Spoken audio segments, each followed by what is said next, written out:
Vida y Esperanza, magazine político de actualidad y formación de Provida Latinoamérica. Un espacio para conocer la realidad del mundo postmoderno que le ofrece las herramientas para enfrentarse a él.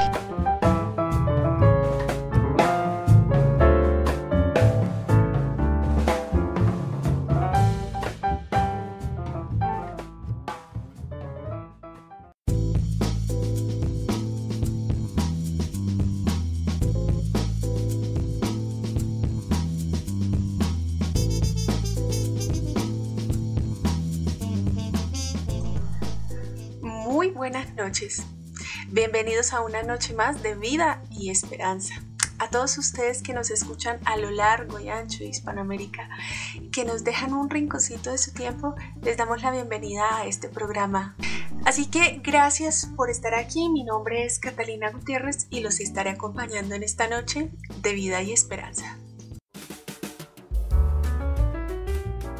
Iniciamos con las noticias más relevantes para la causa en los últimos días. Y arrancamos por Argentina, pues hace unas semanas la Cámara de Apelación Civil y Comercial de la ciudad de Trenquelauquen, en la provincia de Buenos Aires, rechazó una medida judicial que solicitó un hombre para evitar que su expareja se realizara un aborto. De acuerdo con el órgano judicial, que citó informes de la Comisión Interamericana de Derechos Humanos en apoyo, a la mujer que aborta le asiste el derecho a la maternidad voluntaria, esto es, el inherente derecho a la libertad personal y la vida privada, por lo cual imponerla a través de la prohibición del aborto o los anticonceptivos o negándola a través de políticas de reducción de la población constituye una violación de los derechos humanos de las mujeres, según este tribunal. Y pasamos al Vaticano, pues a principios del mes de mayo, el Papa Francisco envió un mensaje en el que reafirma el magisterio de la doctrina católica sobre la prohibición del uso de la anticoncepción, recordando que la Iglesia enseña la inseparabilidad de los aspectos unitivo y procreativo de las relaciones sexuales, y en el que además condenó la manipulación de embriones y la maternidad subrogada. Y pasamos a España, pues el pasado 9 de mayo el Tribunal Constitucional aprobó la resolución que decidió, luego de 13 años, el recurso que había sido interpuesto contra la llamada Ley de Salud Sexual y Reproductiva y de la Interrupción Voluntaria del Embarazo. De acuerdo con las mayorías dentro del tribunal, la ley no solo es constitucional, sino que además reconoce el supuesto derecho fundamental de autodeterminación de la mujer en conexión con los derechos a la dignidad y el libre desarrollo de su personalidad. Continuamos con Colombia, pues hace algunos días la Corte Constitucional profirió una sentencia de tutela, es decir, un recurso de amparo, la T-048/2023, en la cual ordenó la realización de una eutanasia a un hombre mayor que sufría de esclerosis múltiple, trastorno esquizoafectivo y trastorno bipolar con síntomas psicóticos. Por la naturaleza de sus trastornos mentales, estaba en duda la capacidad del hombre para tomar la decisión de quitarse la vida. Sin embargo, el alto tribunal indicó que el derecho a la muerte digna es superior a las dudas médico-legales que surgieron en el caso y que, en consecuencia, el desconocimiento de la autonomía del paciente resulta en un trato inhumano, cruel y degradante al que no está autorizado el prestador de servicio de salud.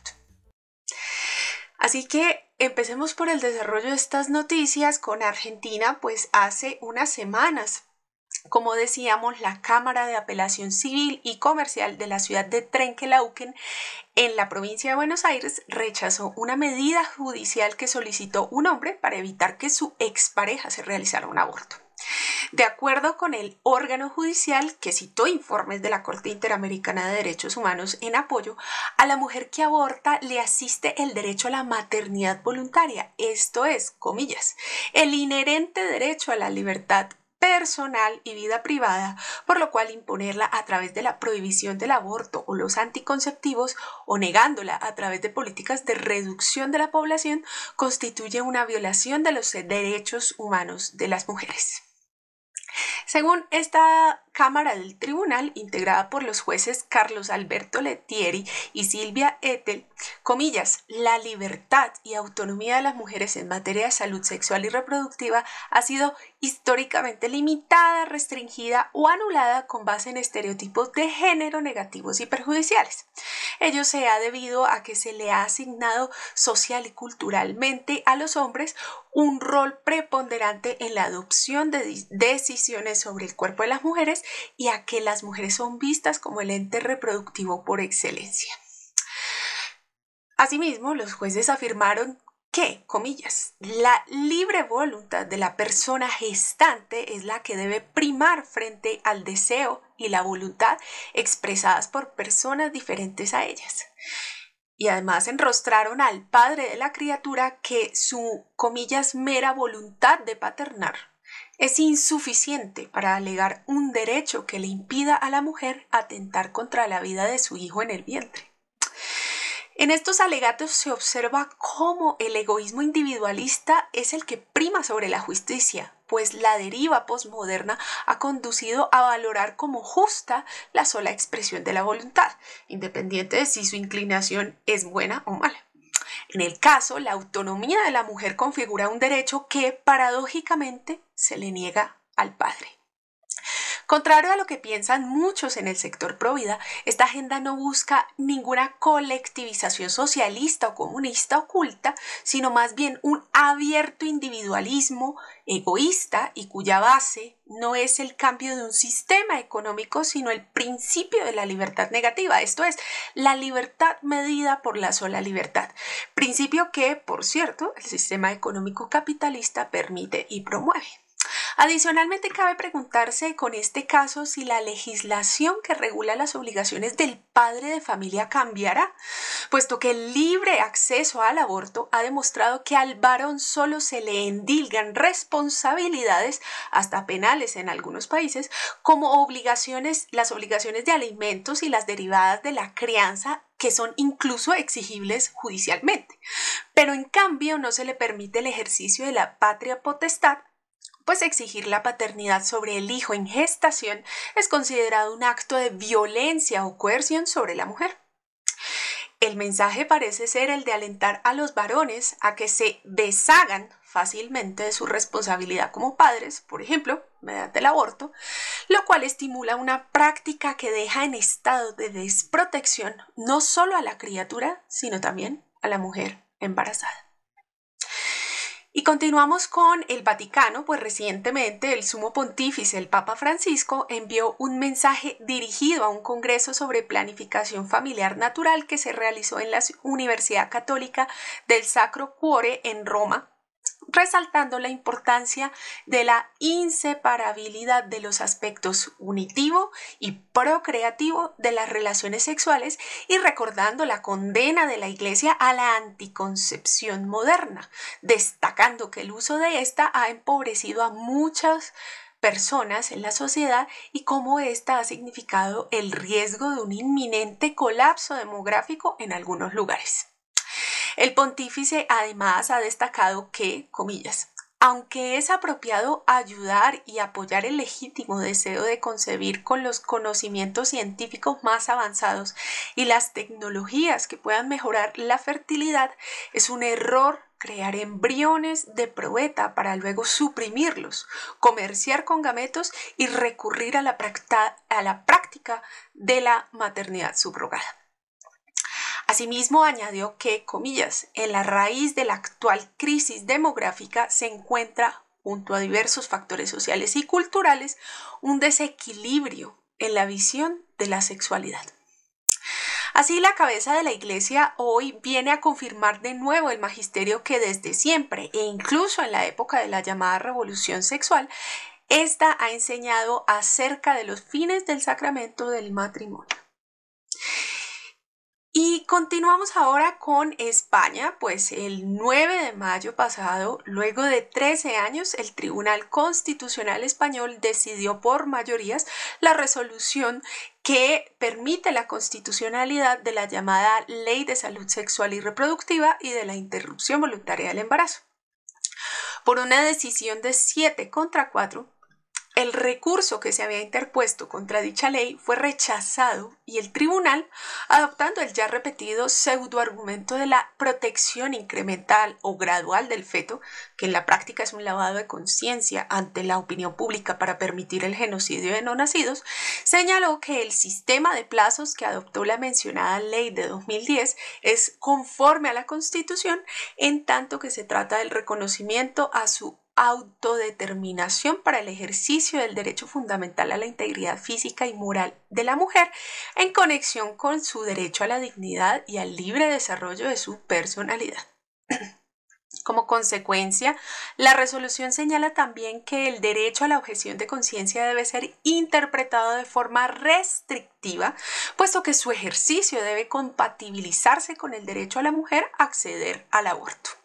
En este sentido, como en otros tribunales constitucionales como el colombiano, la resolución indica que la objeción de conciencia se limitará únicamente al personal sanitario que directamente practica la intervención, sin dar lugar a que personas de otras actuaciones auxiliares, administrativas o de apoyo instrumental puedan acceder a esta institución de derecho natural y sobre la que hablamos en este programa en ocasión anterior. La decisión no sorprende, pues desde febrero el Pleno del Tribunal había ya rechazado una ponencia en la que se estimaba el recurso y se ponía en cuestión la constitucionalidad de la legislación citada. Y por último, volvemos a Colombia, pues el pasado marzo, la Corte Constitucional profirió una sentencia de tutela, es decir, un recurso de amparo, la llamada T048-2023, en la cual ordenó la realización de una eutanasia a un hombre mayor que sufría de esclerosis múltiple, trastorno psicoafectivo y trastorno bipolar con síntomas psicóticos.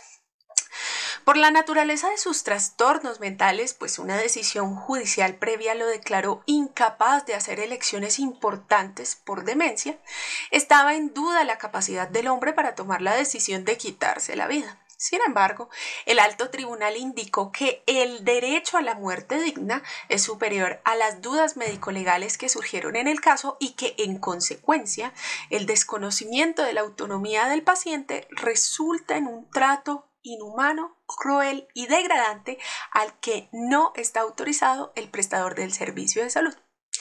Este fallo de la Corte Constitucional colombiana se enmarca en una línea jurisprudencial en la que poco a poco se han ido eliminando requisitos para acceder a la eutanasia y el suicidio asistido.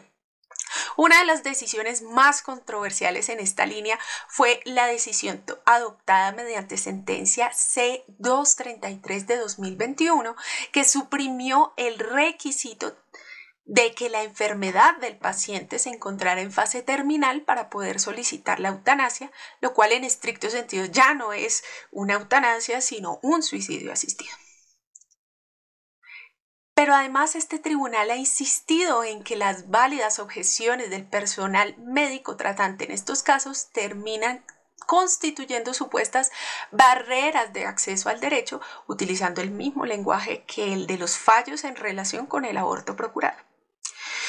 Uno de los aspectos que queremos aquí resaltar es el hecho de que cínicamente la Corte Constitucional cite como fundamento para estas determinaciones contrarias a la vida el principio de la ética médica de la prohibición de causar daño.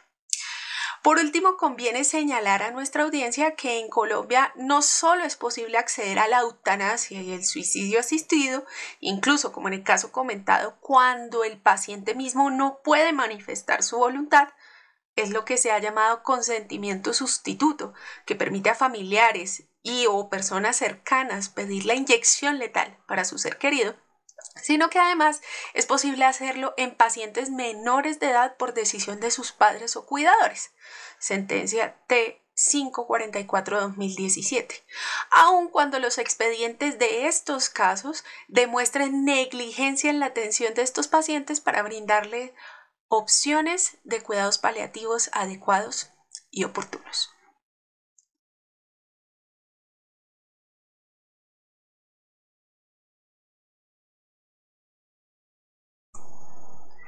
Y como es costumbre en este programa, ahora en la segunda parte del podcast nos dedicamos a la formación y en esta ocasión vamos a aprovechar la lectura de un filósofo el cual en ocasiones anteriores hemos citado y es el profesor alemán Robert Spemann, quien por cierto en vida fuera un filósofo, teólogo muy cercano a su santidad Benedicto XVI y que además tiene unas reflexiones sobre bioética que son maravillosas y que vamos a aprovechar para exponer aquí a través de una lectura de su texto llamado Matar o dejar morir. Así que sin más voy a arrancar. La fuente es un artículo traducido por Cuadernos de Bioética, una revista española que se dedica al tema de la bioética, y empezamos con las palabras de Robert Spemann. Matar o dejar morir. La situación actual de la civilización.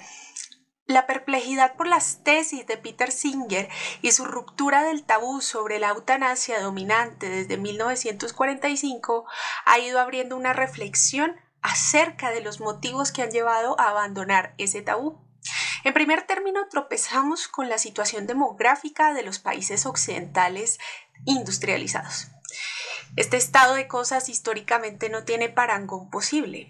El desarrollo de la medicina conduce a que haya cada vez más personas mayores de edad y al mismo tiempo los medios de comunicación que forman la opinión pública propagan desde hace décadas un estilo de vida según el cual pronto habrá cada vez menos personas jóvenes para poder alimentar a los mayores. La píldora, entiéndase píldora anticonceptiva, como siempre pudo suponerse, favorece esa tendencia. Además, el llamado acuerdo generacional, que lamentablemente se concibe no entre 3, sino entre 2 generaciones, privilegia económicamente a quienes prefieren dejarse mantener en la edad de los hijos de otra gente.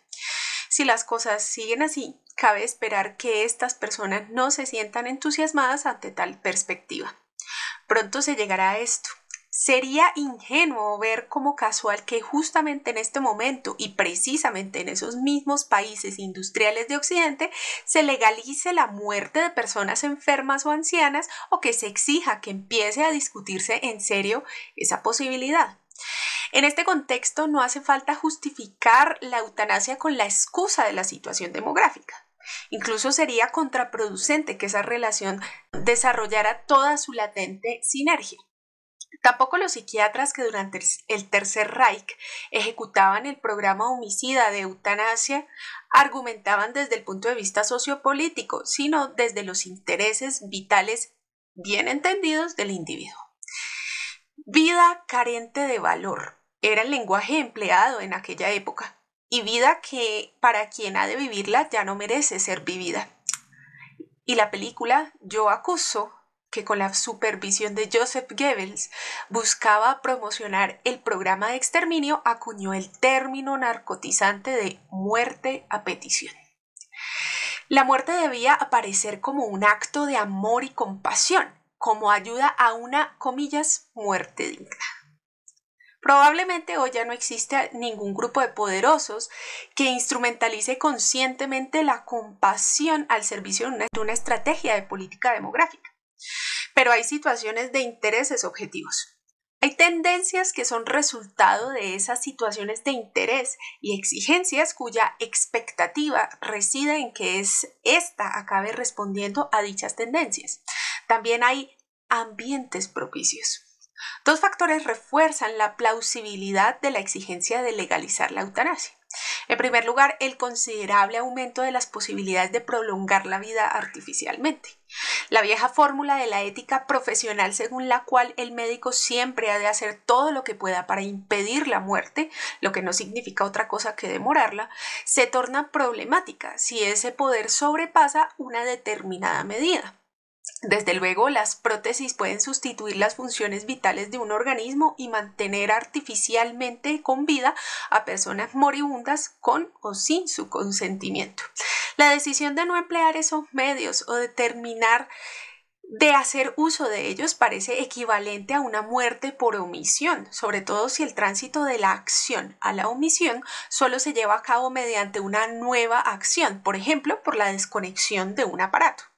Sin embargo, ante tal decisión, al ser a menudo admisible y a veces sencillamente inevitable, es natural preguntarse, ¿en qué se distingue realmente una tal omisión de la activa ayuda a morir, es decir, eutanasia?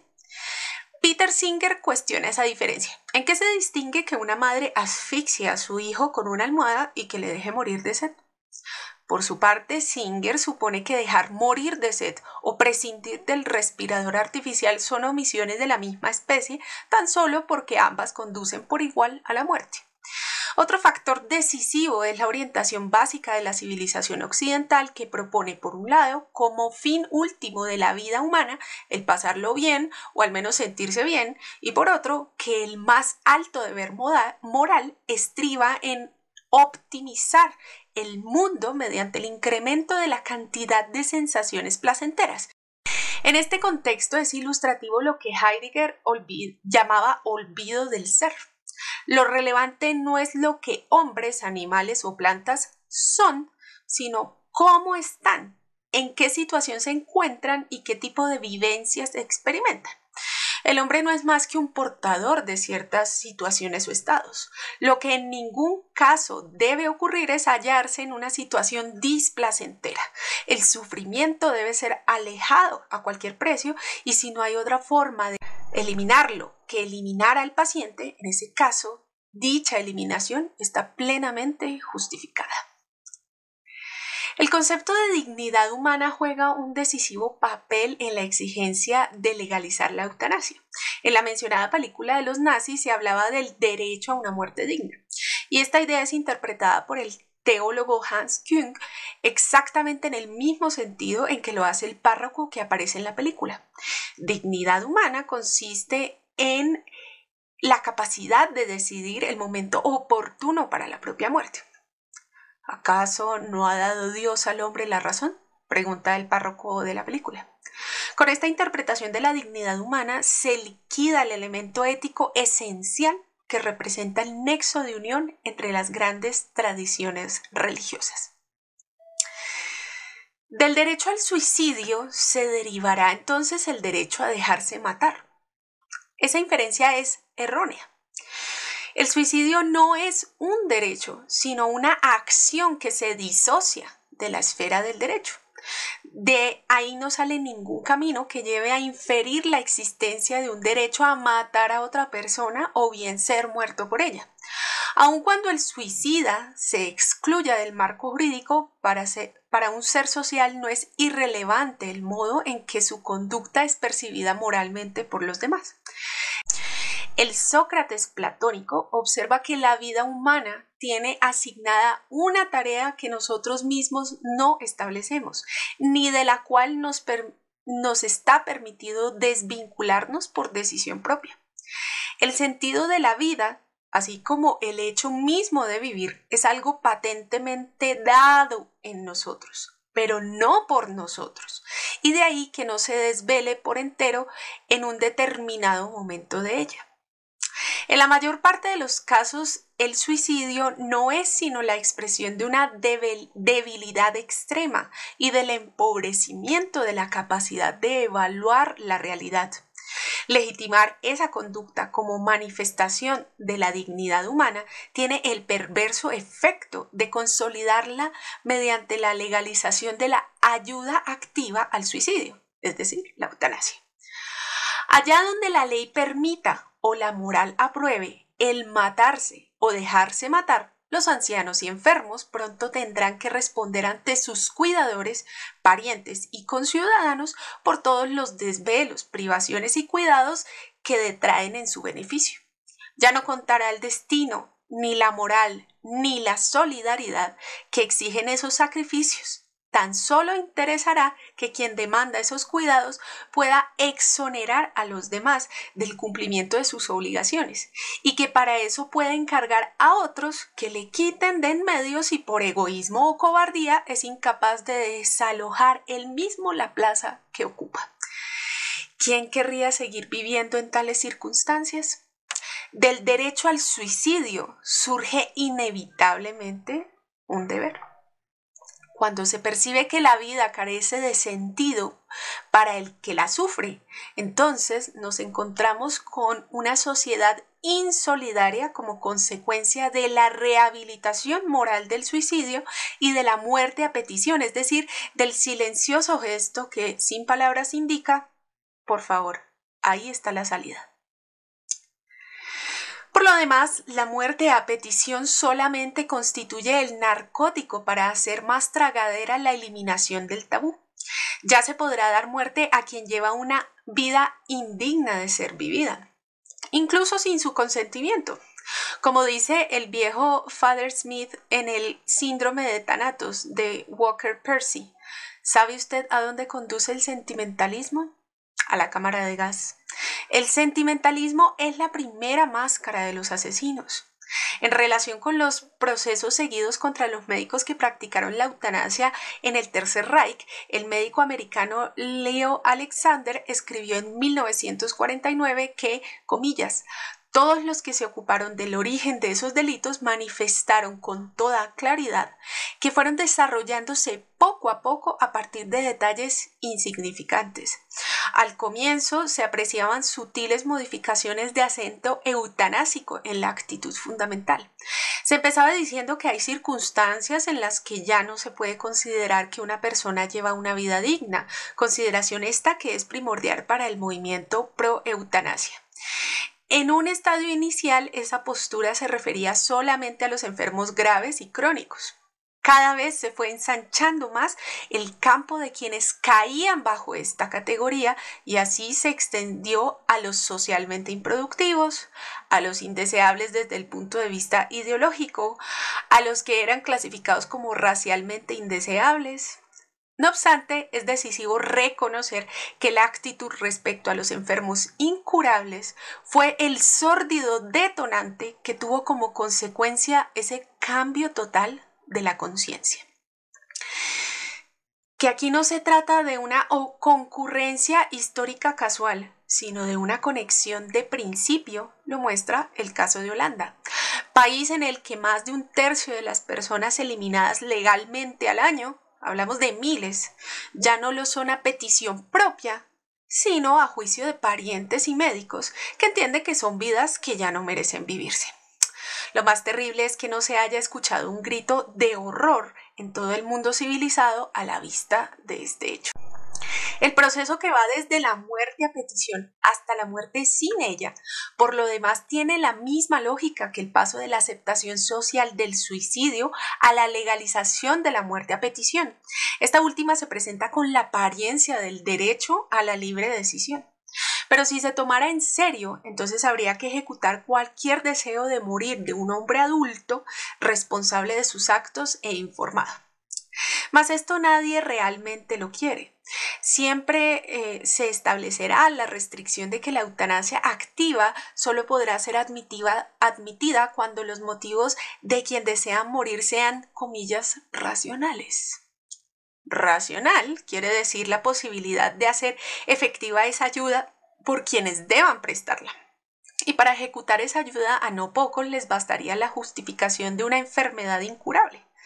Sin embargo, tal restricción no tiene nada que ver con el principio de la autodeterminación e incluso la contradice. ¿Por qué no debería tener cada hombre el derecho a decidir por sí mismo los criterios para evaluar su vida? ¿Por qué debería perjudicar el suicidio ese balance? ¿Por qué no el suicidio por amor? quien plantea que somos libres para decidir acerca de la condición de posibilidad de toda decisión, es decir, sobre la vida, puede pretender decirle a otro cómo ha de entender él la duración de su vida. ¿No es acaso esto un regreso a un paternalismo antiliberal? ¿Y quién se considera autorizado para decidir acerca de la racionalidad de una evaluación global de la vida que arroje como resultado un balance negativo en términos de felicidad y que en consecuencia concluya que es mejor ponerle fin? Si finalmente se llega a que en un caso dado lo racional no es la autodeterminación, sino el deseo de morir, y si la decisión sobre esa racionalidad se confía a terceras personas, entonces son ellos los que pueden decidir sobre la vida, incluso en el caso de incapacidad de autodeterminación del candidato a morir, y en su supuestamente bien entendido interés. El paso de la muerte a petición a la muerte sin ella se ha producido ya. Y Dios nos libre si perdemos el conocimiento o nos volvemos demasiado débiles para defendernos. La petición de despenalizar la eutanasia paradójicamente se justificará con dos argumentos opuestos entre sí. Por un lado, que los hombres son personas y por tanto sujetos de autodeterminación incondicional, y por otro, que determinados seres humanos no son personas, careciendo así de la dignidad humana y por tanto han de sobrellevar su eliminación por su propio interés o por el interés de otros. Peter Singer se muestra favorable a liquidar los bebés discapacitados con objeto de hacer sitio a quienes sí poseen una mayor capacidad para disfrutar su vida. Según él, esto contribuiría a un mundo mejor y de esto es de lo que en el fondo se trata. En ese sentido, ser persona no quiere decir ser alguien con una naturaleza que le habilita para encontrarse a veces en ciertas situaciones específicamente personales como la autoconciencia, el recuerdo o un consciente interés en la propia vida. Ser persona consiste más bien y únicamente en la actualización de esas situaciones. De ahí que los bebés no sean personas ni tampoco los débiles ni quienes duermen. Esta postura ya la mantenía John Locke. Ahora bien, ninguno de nosotros hubiera aprendido a decir yo si su madre no le hubiera hablado como a una persona y no le hubiera tratado como tal. O bien, los seres humanos son siempre personas o nunca habrían llegado a serlo. Sin embargo, aunque los seres humanos expresan su personalidad y pueden decir yo, no son los que el individualismo liberal considera de ellos, a saber, seres que deciden en solitario, con autonomía soberana sobre su vida y sobre su muerte, y con capacidad de reclamar una ejecución profesional de esa decisión. Personas existen solo en plural, únicamente como miembros de una comunidad universal de personas. Lo que constituye esencialmente esa comunidad es la recíproca, irrestricta e incondicional afirmación de la existencia de cada uno por parte de los demás hasta su declive natural, es decir, la mutua corresponsabilidad para esa existencia. La muerte es un elemento más de esa existencia y si bien depende del devenir natural, se acoge humanamente en el rito de la solidaridad. Quien desea alejarse voluntariamente de esa comunidad tiene que hacerlo solo. Suponer que otros, en especial los médicos, cuya ética se define por el servicio a la vida, han de cooperar en esa autoexclusión supone destruir el fundamento de toda solidaridad. Esto significa exigir que todos sean capaces de decir al otro, tú ya no debes existir. Tal exigencia constituye una monstruosidad. La consiguiente destrucción de la ética que de este modo inevitablemente se produce, pronto ha de volverse contra los que sufren. Hoy sabemos que el deseo del suicidio en la mayoría de los casos no es consecuencia de achaques corporales y dolores extremos, sino la expresión de un sentirse abandonado. Un estudio holandés muestra que de 187 casos, solo en 10 los dolores fueron el único motivo para solicitar la eutanasia y estos tuvieron algún influjo en menos de la mitad de los casos. Entretanto, la medicina paliativa ha hecho tales progresos que los dolores son casi siempre controlables en cada estadio de la enfermedad, no alcanzándose las fronteras de lo insoportable.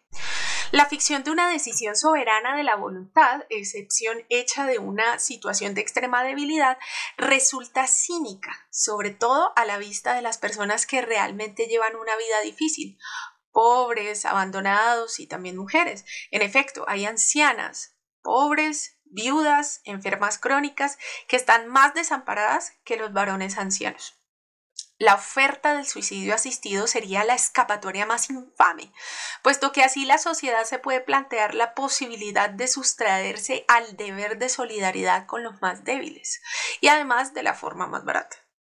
Una sociedad hipereconomicista como la nuestra finalmente escogerá con toda seguridad la salida más barata, a no ser que la firmeza legal y moral desanime por completo a quienes preconizan la apertura de esas posibilidades. Entre las causas que objetivamente han contribuido al renacimiento del pensamiento eutanásico, antes mencioné las nuevas prácticas de prolongación de la vida y la consiguiente eclosión de los costes sanitarios. En una clínica, como es natural, se lucha incesantemente contra la muerte. Esa lucha acaba en capitulación, pero esta a menudo se produce demasiado tarde. Después de que algunas personas enfermas o ancianas hayan sido forzadas a vivir por todos los medios posibles, apenas les quedan ganas de bendecir la vida. A la muerte finalmente se termina sucumbiendo. Los rituales de la muerte acaban desmedrados. Los parientes se asustan si la cosa se pone seria. Cada vez son más las personas que han de morir sin haber visto en su vida a un moribundo. Esto es algo completamente antinatural y provoca lógicamente un temor mudo ante la muerte. La eutanasia activa es el reverso de un activismo que tiene que hacer algo hasta el último momento. Si ya no puede conseguirse que una persona viva, entonces hay que hacer que muera. Si los hombres no surgieran de la naturaleza ni murieran en ella, no tendríamos realmente nunca un motivo que justifique suficientemente el producir la vida o la muerte de un hombre. Todas nuestras justificaciones lo presuponen invariablemente. La ética médica tiene que desarrollar protocolos de actuación en vista de las crecientes posibilidades de la medicina, criterios acerca de cómo debemos actuar con cada persona, en especial con los ancianos y enfermos, criterios en relación con la dedicación al cuidado, la asistencia y la prevención básica, criterios sobre cómo se ha de actuar con relación a la edad, las expectativas de curación y demás circunstancias personales. Quien censura toda renuncia a intervenciones extraordinarias calificándola de muerte por omisión está contribuyendo, a menudo de una manera intencionada, a abrir camino al matar activo, es decir, a la eutanasia.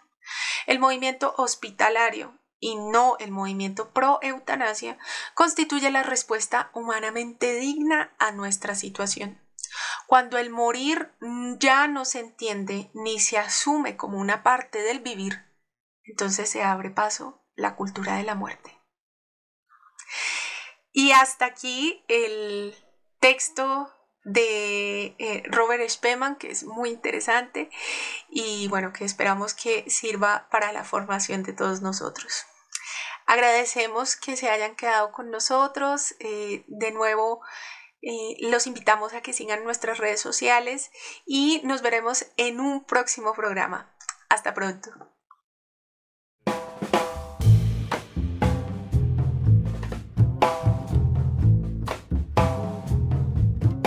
Vida y Esperanza, magazine político de actualidad y formación de Provida Latinoamérica. Un espacio para conocer la realidad del mundo postmoderno que le ofrece las herramientas para enfrentarse a él.